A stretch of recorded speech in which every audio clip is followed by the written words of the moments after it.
Eu sou Daniel, e esta é a narrativa de um crepúsculo que mudou destinos. O horizonte se tingia com matizes de vermelho e laranja, enquanto os exércitos de Nabucodonosor sitiavam Jerusalém. O retumbar dos cascos e o brado dos guerreiros babilônios preenchiam o ar, sinalizando o começo de um período sombrio de cativeiro para nós, o povo de Judá. Dentre os cativos, estava eu, Daniel, possivelmente de linhagem nobre, talvez até real. A incerteza do futuro pesava em meus ombros tão intensamente quanto as correntes que me aprisionavam. Durante a penosa jornada até a Babilônia, refleti profundamente, consciente de que, mesmo sob o véu do exílio, minha fé em Deus se tornaria meu bastião inabalável. Ao chegarmos, éramos esperados não como meros prisioneiros, mas como futuros aprendizes na corte do rei. Eu e meus irmãos, Ananias, Misael e Azarias, fomos escolhidos para um rigoroso programa de 3 anos destinado a nos ensinar a língua e a literatura dos caldeus. A honra de tal seleção não mascarava o colossal desafio que teríamos pela frente: manter nossa fidelidade a Deus num ambiente completamente alheio e pagão. O processo de assimilação à cultura babilônica iniciou-se com a mudança de nossos nomes, numa clara tentativa de diluir nossa identidade e crença. No entanto, no íntimo, eu sabia que, independente de como nos chamassem, nossa devoção a Deus permaneceria firme. O verdadeiro teste surgiu logo nos primeiros dias, quando nos ofereceram alimentos da mesa real, pratos que nossa fé nos impedia de consumir.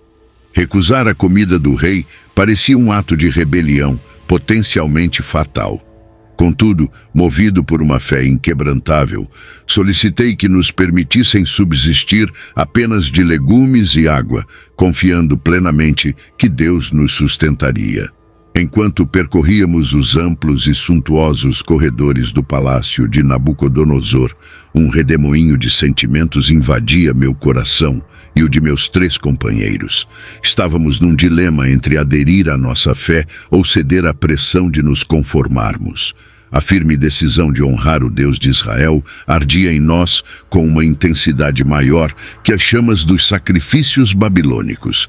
Ao sermos apresentados a um mundo deslumbrante, onde a mesa real transbordava de pratos que nossa fé proibia, a escolha, apesar de parecer simples para outros, significava para nós um profundo ato de lealdade a Deus.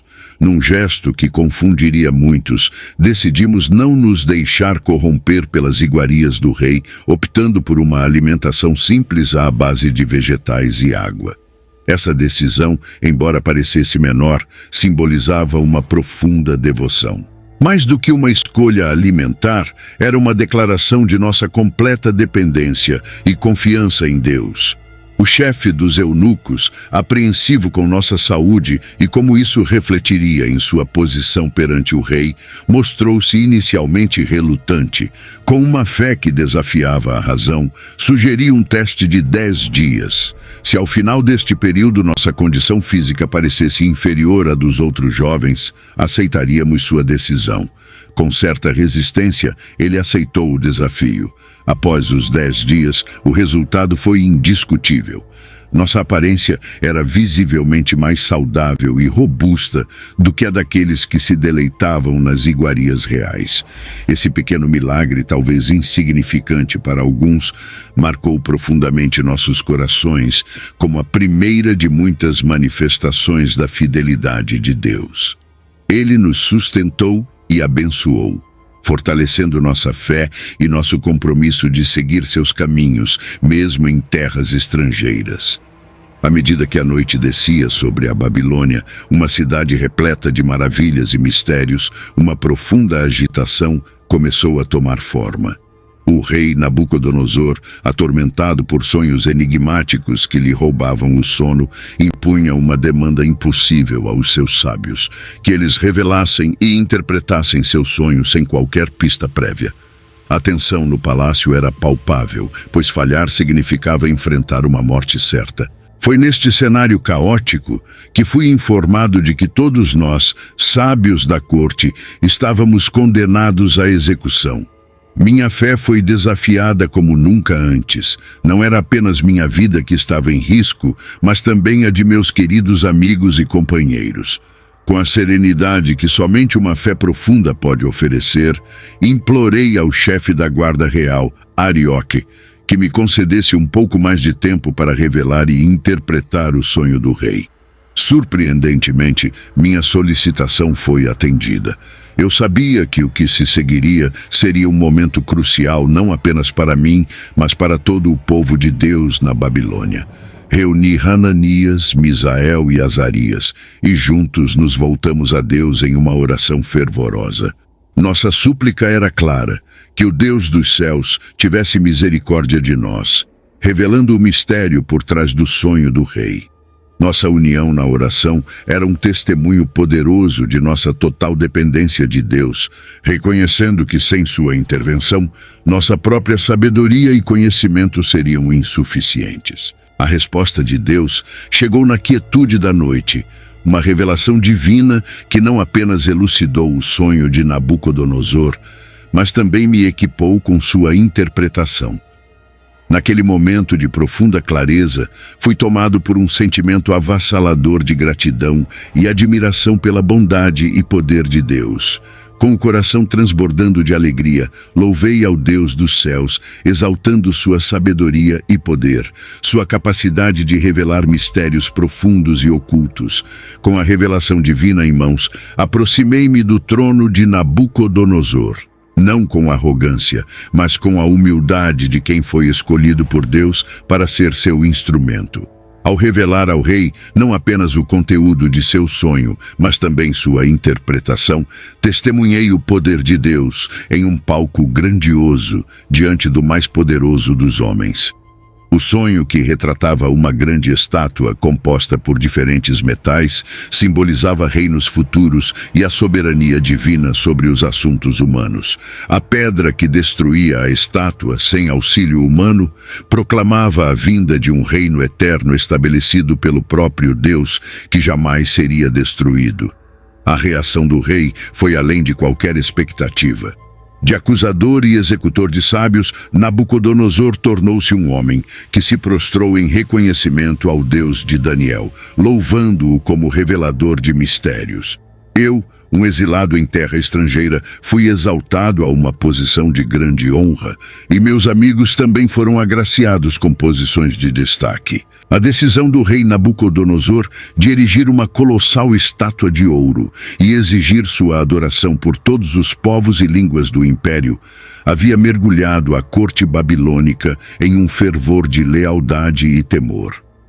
Eu, Daniel, testemunhei a profunda convicção de meus 3 queridos amigos, Hananias, Misael e Azarias, diante do decreto real que desafiava diretamente sua fé inabalável no Deus de Israel. A recusa deles em se prostrar diante da imagem do rei não era apenas um ato de desobediência civil, era uma declaração poderosa de sua fé. Quando a desobediência dos meus amigos chegou aos ouvidos do rei Nabucodonosor, um vento de ira soprou tão forte que ele ordenou que a fornalha fosse aquecida 7 vezes mais que o normal. Esta era uma punição para aqueles que ousaram desafiar seu decreto. Ali, observando a cena, meu coração pesava, não de dúvida, mas pela gravidade da situação. Amarrados, meus amigos foram lançados na voraz fornalha, um ato que parecia não apenas condená-los ao martírio, mas também anunciar uma derrota retumbante de nossa fé diante dos olhos do império. Contudo, o que se desenrolou a seguir foi uma história que reverberaria por gerações. Nabucodonosor, preso em sua soberba, testemunhou um espetáculo que estremeceu os alicerces de sua própria crença. 4 homens caminhavam livres e ilesos pelo fogo, e o quarto parecia um ser divino. A fornalha, destinada a ser nossa ruína, transformou-se no cenário de um milagre, uma clara demonstração do poder e proteção divinos. Ao se aproximar da boca escaldante da fornalha, Nabucodonosor chamou por meus amigos. Com o nome de cada um ecoando pelas chamas, eles emergiram sem um único fio de cabelo chamuscado, vestes intactas e sem qualquer vestígio de fogo. O impensável havia ocorrido. Deus havia resgatado seus fiéis das garras da morte. A resposta do rei foi rápida e profunda. Ele exaltou o Deus de Israel, reconhecendo sua supremacia e emitindo um decreto que puniria qualquer um que falasse contra o Deus de Ananias, Misael e Azarias. Afinal, nenhum outro Deus tinha o poder de salvar desta forma. Meus amigos foram elevados a altos cargos na província da Babilônia, mas o verdadeiro triunfo estava na exaltação do Deus a quem servimos, um triunfo que ressoaria além das fronteiras terrenas. A história da fornalha de fogo ardente é uma poderosa narrativa de fé, coragem e soberania divina manifesta no meio das chamas. Meus amigos não estavam sozinhos, eles estavam na companhia do Divino, uma presença que garantiu sua salvação milagrosa. Este evento não apenas solidificou nossa fé em Deus, mas também serviu como um testemunho inabalável de sua proteção e poder para todos os que ouviram sobre este milagre. No coração da adversidade mais intensa, Deus revelou sua presença e poder, assegurando que mesmo nas chamas da perseguição, Ele está conosco, um protetor fiel e poderoso. Na calma que antecede a tempestade, eu, Daniel, fui mais uma vez chamado à presença de Nabucodonosor, o grande rei da Babilônia. O rei estava perturbado por outro sonho, um vislumbre divino que o deixara inquieto em seu trono de ouro. Diante de mim, o mais poderoso dos homens na terra confessou sua vulnerabilidade, buscando compreensão nas imagens que dançavam em sua mente durante o véu da noite. O sonho era sobre uma árvore majestosa que alcançava os céus, visível para toda a terra, abrigando animais sob sua sombra e fornecendo alimento para muitos. No entanto, uma voz celestial ordenava que a árvore fosse cortada, suas folhas e frutos dispersos, deixando apenas o tronco e as raízes na terra, cercados por uma faixa de ferro e bronze. A voz proclamava que isso aconteceria para que os viventes saibam que o Altíssimo domina o reino dos homens e o dá a quem quer. Enquanto ouvia o relato do rei, senti o peso da mensagem divina contida naquelas imagens oníricas. Após buscar a sabedoria que só Deus pode fornecer, fui tomado por uma sensação de pesar ao compreender o significado do sonho. Era uma advertência direta a Nabucodonosor. O rei, embora agraciado com poder e glória, havia permitido que a arrogância obscurecesse seu reconhecimento da soberania divina. Com humildade e cuidado, revelei ao rei o significado do sonho. A árvore que alcançava os céus representava o próprio Nabucodonosor, cujo reino havia crescido grande e forte. No entanto, assim como a árvore seria cortada, Nabucodonosor seria removido de seu trono e afastado dos homens, até que reconhecesse que o Altíssimo domina o reino dos homens e o dá a quem deseja. Foi uma revelação que carregava tanto um aviso quanto uma promessa divina de restauração, desde que o rei se voltasse para a verdadeira fonte de sua autoridade e poder. Apesar do temor que a interpretação poderia suscitar, Nabucodonosor me ouviu com atenção. Aconselhei-o a renunciar aos seus pecados e injustiças, na esperança de que o destino revelado no sonho pudesse ser evitado. No entanto, as palavras proféticas se cumpriram. O rei foi acometido por loucura que o afastou de seu trono e do convívio humano, vagando pelos campos como um animal, até que reconheceu a soberania do Altíssimo. O tempo passou, e conforme prometido pelo Divino, Nabucodonosor foi restaurado ao seu trono com uma compreensão renovada e um coração transformado. Ele proclamou aos povos de seu vasto império a soberania e grandeza do Deus Altíssimo, cujos atos são verdadeiros e cujos caminhos são justos, e que é capaz de humilhar aqueles que andam na arrogância. Minha jornada com Nabucodonosor, desde interpretar seus sonhos até testemunhar sua queda e restauração, foi um lembrete constante do poder e misericórdia de Deus. A história do rei babilônico não é apenas sobre a ascensão e queda de um homem, mas sobre a soberania divina que governa sobre os reinos dos homens. Foi uma lição de humildade e reconhecimento, gravada não apenas na história do Império Babilônico, mas no coração de todos aqueles que testemunharam a misericórdia e a justiça do Deus de Israel. Ao longo dos anos, o trono de Babilônia testemunhou a ascensão de uns e a derrocada de outros. Eu, Daniel, servi na corte real, agora sob a liderança de Belsazar, o neto de Nabucodonosor. No ano inaugural de Belsazar, enquanto repousava sob o manto da noite, fui arrebatado por uma visão enquanto estava deitado em minha cama.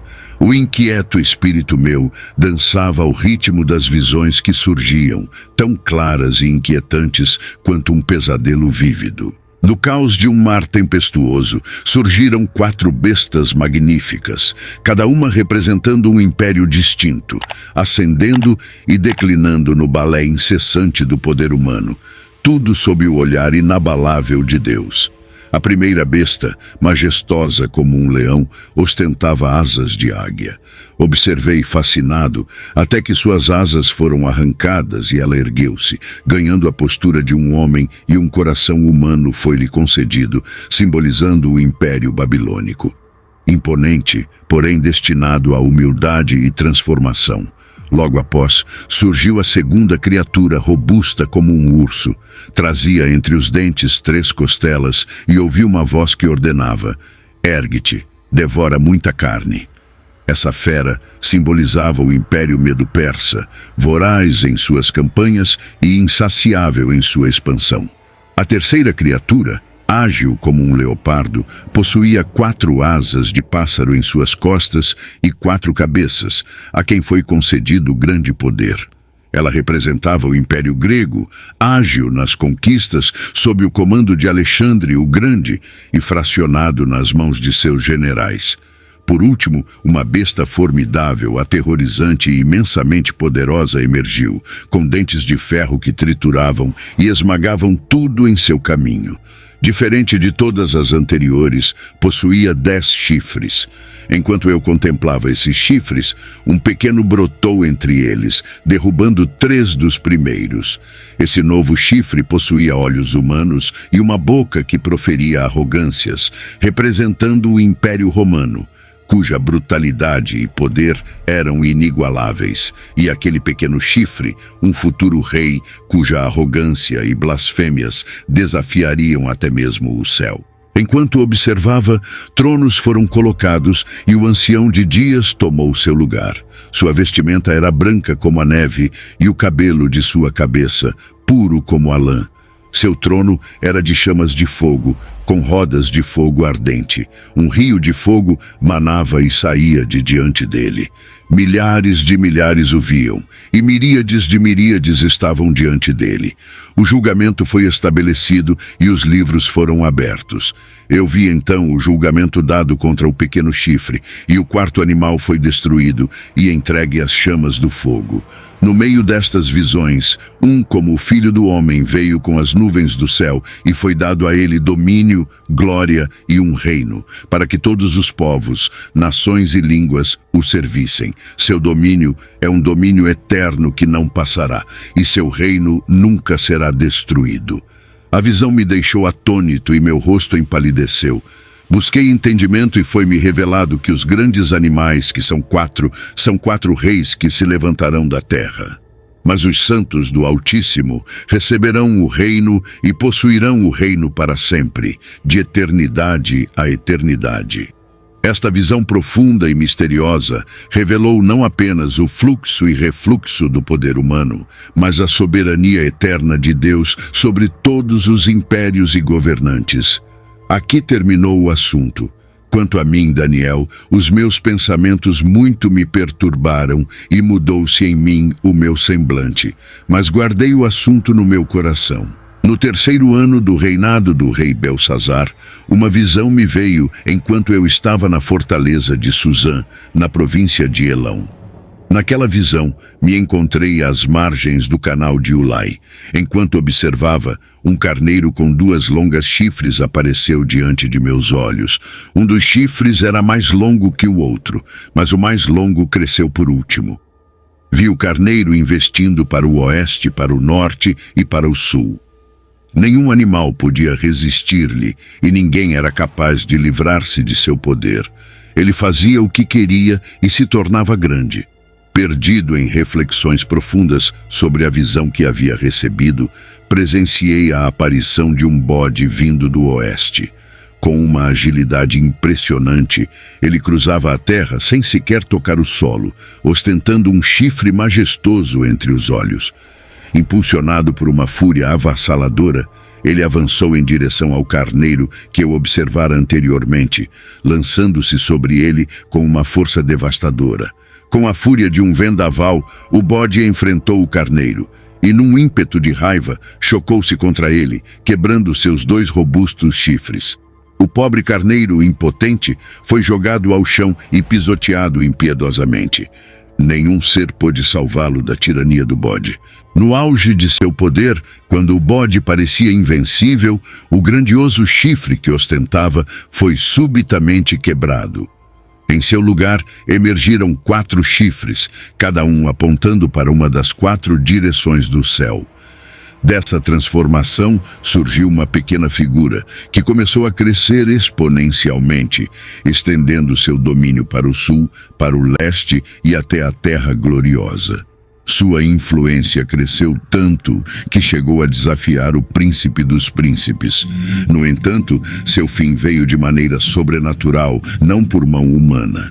Essa visão deixou-me exausto e profundamente abalado. Durante dias, vaguei absorto, tentando decifrar seu significado. Foi então que Gabriel, um dos mensageiros divinos, veio até mim para esclarecer as imagens que me confundiam. O carneiro com os 2 chifres simboliza os reis da Média e da Pérsia. O bode vigoroso representa o rei da Grécia e o grande chifre entre seus olhos, o primeiro rei. A quebra deste chifre e o surgimento dos 4 novos indicavam que seu reino seria fragmentado, distribuído pelos 4 ventos do céu, porém sem a mesma força de antes. A revelação trouxe um peso sobre meu coração, pois sabia que tempos de tribulação e desafios se aproximavam para o povo de Deus. Gabriel me assegurou que a visão se referia a um tempo ainda distante, ao fim dos dias. Apesar do medo e da exaustão que sentia, essa visão reafirmou em meu coração a soberania de Deus sobre os reinos da terra. Ele controla o curso da história, erguendo impérios e os derrubando conforme sua vontade, sempre com um propósito maior para seu povo. Com essa compreensão, embora ainda perturbado pela magnitude das revelações, encontrei um renovado senso de fé e propósito.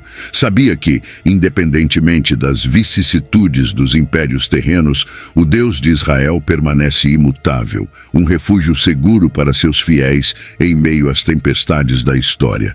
Um certo dia, a atmosfera na corte de Belsazar, numa noite fatídica, estava carregada de exuberância e desprezo.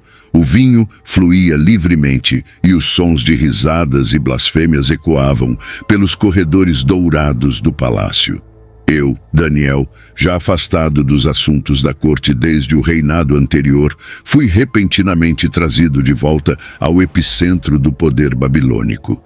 Chamado para interpretar um fenômeno que havia paralisado a festa do rei Belsazar, em sua arrogância, havia mandado buscar os vasos sagrados tomados do templo de Jerusalém para beber neles durante seu banquete, desafiando abertamente o Deus de Israel. Foi nesse cenário de blasfêmia que Amão apareceu, escrevendo palavras misteriosas na parede do palácio, deixando o rei e seus convidados aterrorizados. A sabedoria dos magos e adivinhos do reino falhou em revelar o significado daquelas palavras, e foi então que me chamaram diante da inscrição. Sentia o peso da responsabilidade e a serenidade da fé. As palavras escritas eram um julgamento direto de Deus contra o reinado de Belsazar. Mene, Mene, Tekel, Parsim. Com uma calma que contrastava com o caos daquela noite, expliquei ao rei e a todos os presentes que aquelas palavras anunciavam o fim do Império Babilônico como o conhecíamos. Mene. O conto de Belsazar estava com os dias contados, pois Deus havia decretado o fim de seu reinado. Tekel. O rei foi avaliado na balança divina e encontrado insuficiente. Parsim. Seu império seria fragmentado e entregue aos medos e persas. Um silêncio assombroso tomou conta do ambiente, um contraste marcante com a euforia irreverente que dominava antes de eu revelar o significado daquelas palavras. Mesmo diante da seriedade da profecia, Belsazar manteve sua palavra, adornando-me com vestes de honra e me elevando a terceiro comandante do reino. Todavia, essas glórias terrenas se mostravam superficiais diante da iminente sentença divina. Naquela mesma noite, as profecias se realizaram.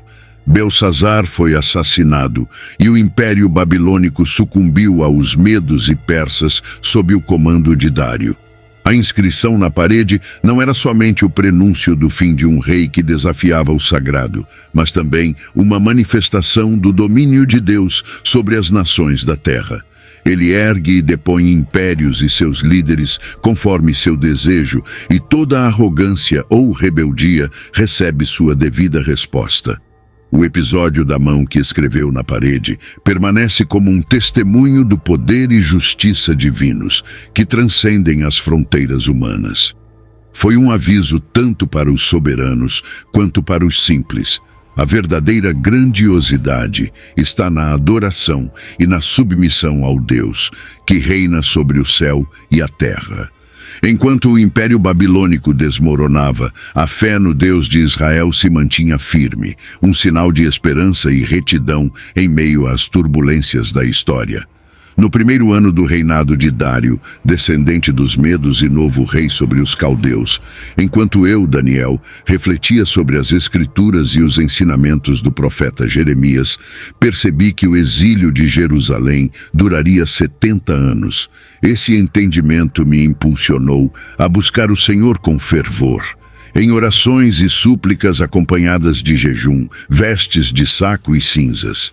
Confessei os pecados do meu povo e os meus, admitindo nossa desobediência e os erros que nos levaram ao exílio, suplicando pela misericórdia divina, não por nossos méritos, mas pela vasta compaixão de Deus. Em meio a uma sessão de oração intensa, enquanto eu confessava as faltas do meu povo e buscava orientação divina, vi-me novamente na presença de Gabriel. Este ser celestial, que já havia aparecido em visões anteriores, aproximou-se de mim velozmente, cortando os céus no horário em que se realizava o sacrifício da tarde. Ele chegou com uma missão: iluminar minha mente com sabedoria e compreensão. Daniel, começou ele com uma voz firme, desde o momento em que iniciaste tuas preces, uma ordem foi emitida no céu, e eu fui enviado para responder-te, pois és profundamente estimado. Pondera bem sobre estas palavras e entende a visão.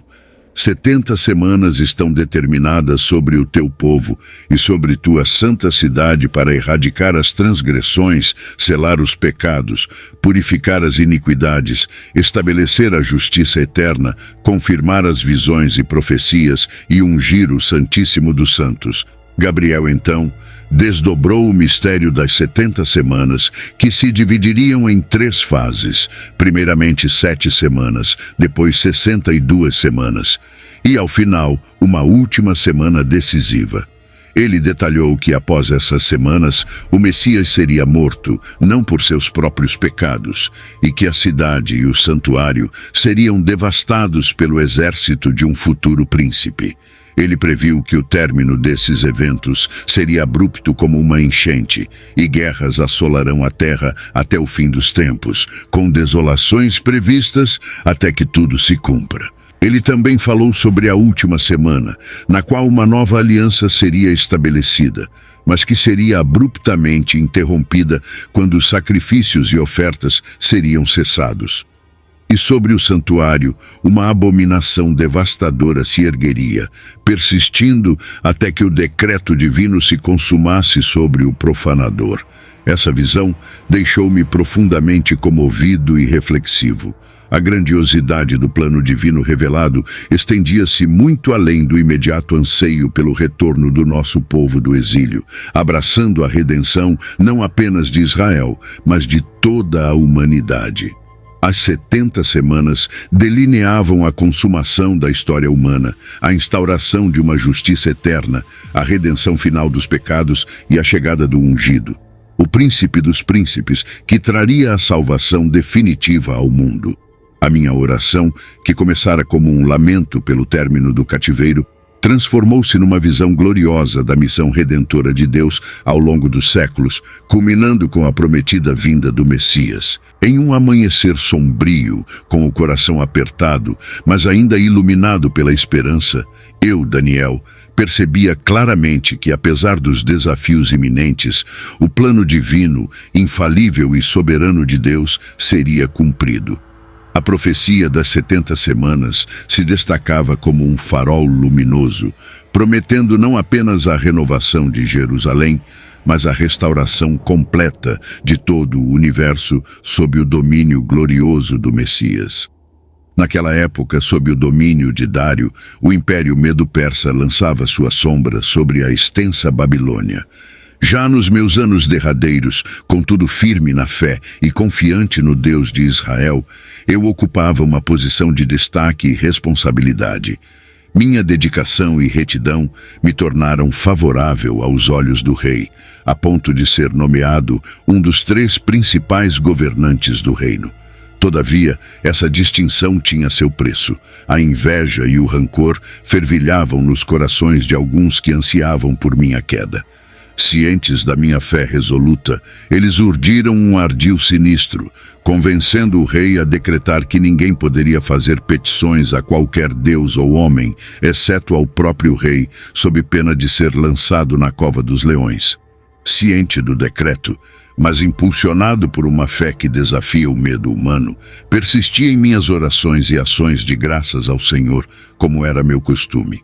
Não passou muito tempo até que os conspiradores me flagrassem em oração e me arrastassem até o rei, exigindo que a lei fosse aplicada. O semblante de Dário, cravado de angústia, denunciava o seu arrependimento por ter sido capturado pelas malhas de sua própria legislação. Porém, as leis dos medos e persas eram irrevogáveis, e assim fui atirado à cova dos leões. Na obscuridade daquela cova, cercado por feras cujos rugidos ecoavam pelas paredes pétreas, minha alma se aconchegava na serenidade do Deus a quem sempre dediquei minha vida. A noite se estendia, e com ela a esperança de um milagre ou a resignação à morte. No entanto, a fé que ardia em meu coração permanecia inabalável. Eu estava sob os cuidados do Altíssimo. Ao nascer do sol, o rei Dário, tomado por uma ansiedade palpável, quebrou o silêncio matinal ao clamar por mim. Ele nutria a esperança de que o Deus a quem eu dedicava minha vida tivesse me protegido. Com minha voz ecoando do fundo da cova, confirmei minha salvação. Pela graça divina, estava vivo. Um anjo do Senhor havia selado as bocas dos leões, garantindo minha segurança, pois diante de Deus eu era considerado puro.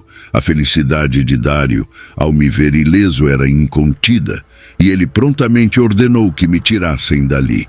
Entretanto, a retribuição celestial logo alcançou aqueles que haviam conspirado contra mim.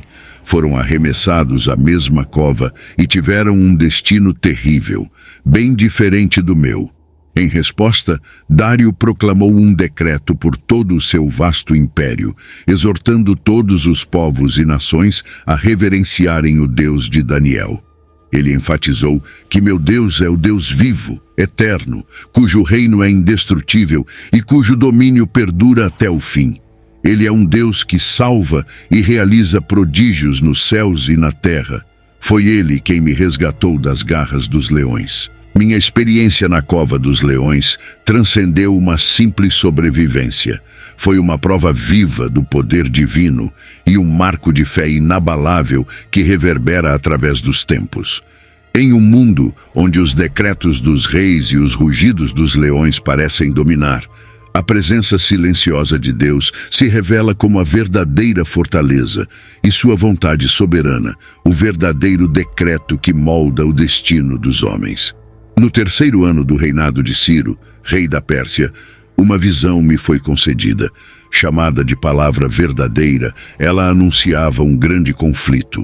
Durante 3 semanas, mergulhei em luto, renunciando a iguarias, carne, vinho e ungüentos. No 24º dia do primeiro mês, às margens do imponente rio Tigre, ergui meus olhos e testemunhei uma figura celestial vestida de linho, adornada com ouro puro de Ufaz. Seu semblante brilhava como um relâmpago e seus olhos ardiam como tochas de fogo. Sua voz, poderosa como uma multidão em alvoroço, ressoava ao meu redor. Sozinho, enfrentei essa visão avassaladora e um temor profundo se apoderou de mim, fazendo-me cair em transe, rosto em terra. Então, senti uma mão tocando-me, fazendo meu corpo estremecer.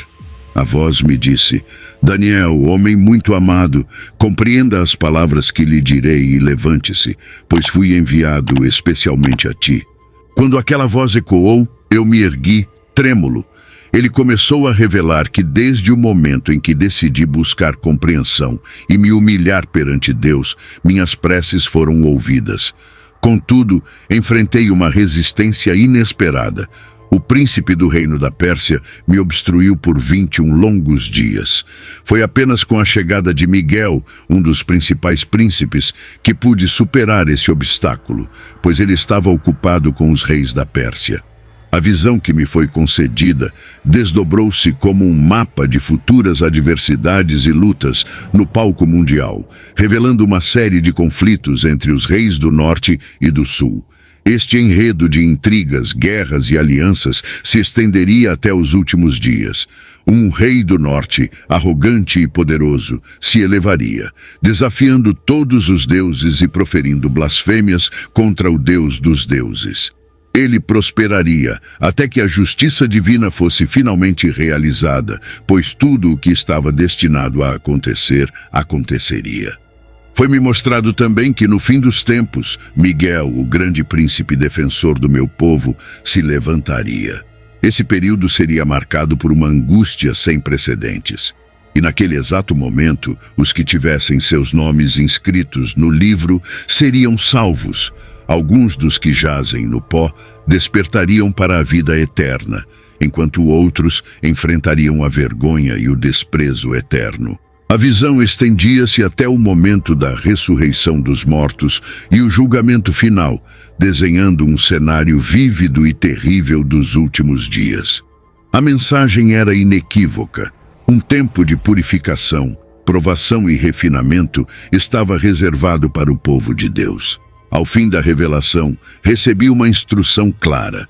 Deveria continuar meu caminho até o final dos meus dias. Descansarás e então te levantarás para receber tua herança no fim dos tempos. A mensagem que recebi naquele dia cravou-se em meu coração com uma força imensa, despertando em mim uma esperança solene e uma resolução férrea de permanecer leal, independentemente das adversidades que o futuro pudesse trazer.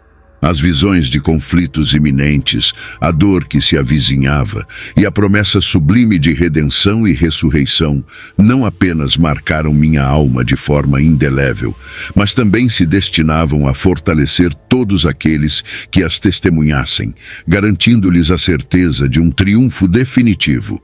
Em uma época assolada por guerras e boatos de guerras, uma verdade eterna se mantinha firme. O Senhor dos céus reina soberano sobre os reinos da terra, realizando seus propósitos eternos e conduzindo a história rumo ao seu ápice glorioso. Conforme a visão se esvaía e os contornos do meu quarto em Suzã ganhavam nitidez, mergulhei em uma profunda reflexão. As últimas palavras do anjo, prometendo descanso e uma herança eterna ao final dos tempos, continuavam ressoando em minha mente, entrelaçando-se no âmago do meu ser com uma força que transcendia o tempo e as circunstâncias. Como um homem de fé, acostumado a buscar o rosto de Deus através da interpretação de sonhos e visões apocalípticas, a confirmação de um propósito divino maior por trás dos sofrimentos e a esperança estendida para além da vida terrena provocavam em mim uma meditação profunda e contínua. Refletia sobre a efemeridade do poder humano e a vaidade dos impérios terrenos diante da grandeza do Deus eterno. Em meio às sombras transitórias das intrigas, batalhas e alianças que tão frequentemente consomem a humanidade, percebi que tais conflitos são apenas ecos efêmeros quando comparados à resplendente luz da eternidade.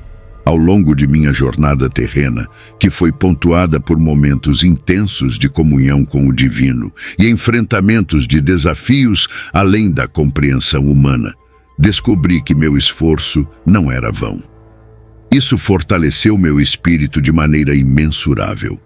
Aceitar o convite para persistir em meu caminho, apesar das inúmeras incertezas que o futuro reservava, tornou-se um chamado para renovar minha fé com vigor e confiança, consciente de que o que nos parece um final, na verdade, é apenas o início de algo ainda mais glorioso.